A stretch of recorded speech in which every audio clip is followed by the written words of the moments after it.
Today, we are going to look at the gram stain, and it is important to note that the gram stain is one of the presumptive identification technique that is used in the microbiology. Have you ever wondered what is done in the microbiology where you send a sample such as a CSF, a wound swab, and the microbiology within 2 hours is able to tell you that it could be a staphylococcus infection or a streptococcus infection? Well, how that is done in the microbiology is by the use of a gram stain. I will lead you through the steps of a gram stain and how it is interpreted in the clinical microbiology. It is important to note that the gram stain is one of the commonly used staining techniques in the clinical microbiology because microorganisms are colorless, they're invisible, and they're tiny, hence cannot be seen by the naked eye or with the use of a microscope. Staining has to be done. Staining is simply a method of applying dyes onto microscopic elements such that they can be visualized. The gram stain is one such staining technique that is used in the clinical microbiology. It was introduced in 1882 by Hans Christian Gram.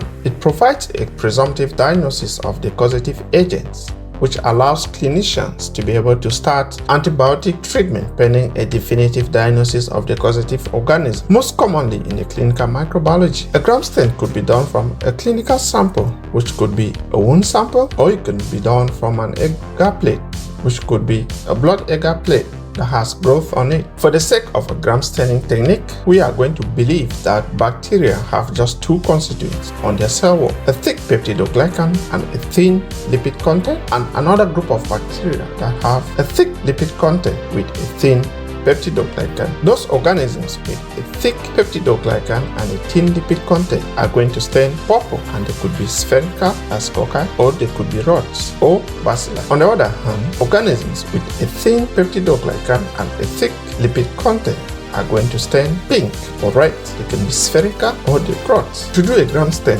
first they have to label the slide with a laboratory number. Make a thin smear of the clinical sample onto the slide. If you are using colonies from an agar plate, first you place a drop of saline onto the slide, and then you pick colonies from the agar plate and emulsify onto the saline to make a thin smear. Place the slide on a controlled heat block. When the slide is dry, place the slide on a staining rack with the smear facing up. Float the slide with crystal violet for 30 to 60 seconds. Gently wash the slide with distilled water or tap water, depending on the supplies of the laboratory, to remove excess crystal violet. Float the slide with grams iodine for 30 to 60 seconds. Gently wash with water, which could be distilled or tap water, depending on the supplies of the laboratory. It is important to note that after staining the slide with grams iodine, all bacteria are stained positive. Either they are cocci, that is spherical, or they are rods or bacilli, and all of them, whether they are gram positive or gram negative, stain positive. Next, we decolorize the slide with alcohol acetone. Gently wash the slide to remove excess alcohol acetone decolorizer. It is important to note that after washing the decolorizer, all bacteria that are gram positive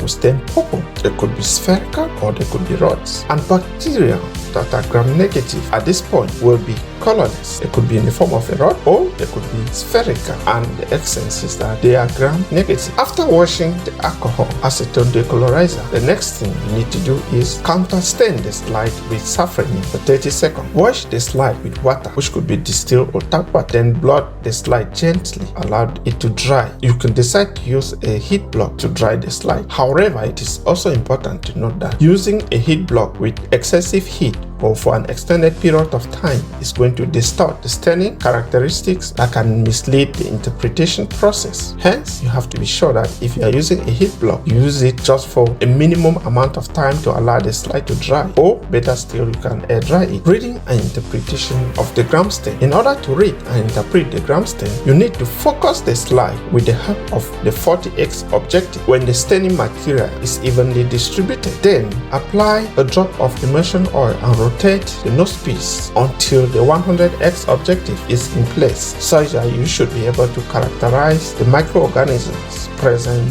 in the stain. The high peptidoglycan content in gram-positive bacteria enhances the crystal violet iodine complex, which allows them to stain purple. On the other hand, a high lipid content in gram-negative bacteria dissolves with the addition of the decolorizer, hence allowing them colorless. And upon addition of the safranin or carbofuscin, depending on the staining protocol of your laboratory, they are stained pink or red. It is worth noting that the gram stain also allows the shape of bacteria to be identified. If they are spherical and purple, they will be called gram-positive cocci. If they are in groups or in the shape of grape, they are staphylococcus, which could be Staphylococcus aureus. Another example can be Staphylococcus saprophyticus. However, if they are not in groups but they are gram-positive and they are cocci that is spherical in shape, they could be in chain, and if they are in chain, can be streptococci. An example of a streptococcus is Streptococcus agalactiae, and it is a cause for concern in pregnant women. An example of a gram-positive rod could be Clostridium tetani. If they are pink or red, then they can gram-negative rods. An example of a gram-negative rod is Escherichia coli. Another example can be Campylobacter species. Now, if they are gram-negative cocci, an example of a gram-negative cocci can be Neisseria meningitis or Neisseria gonorrhea. And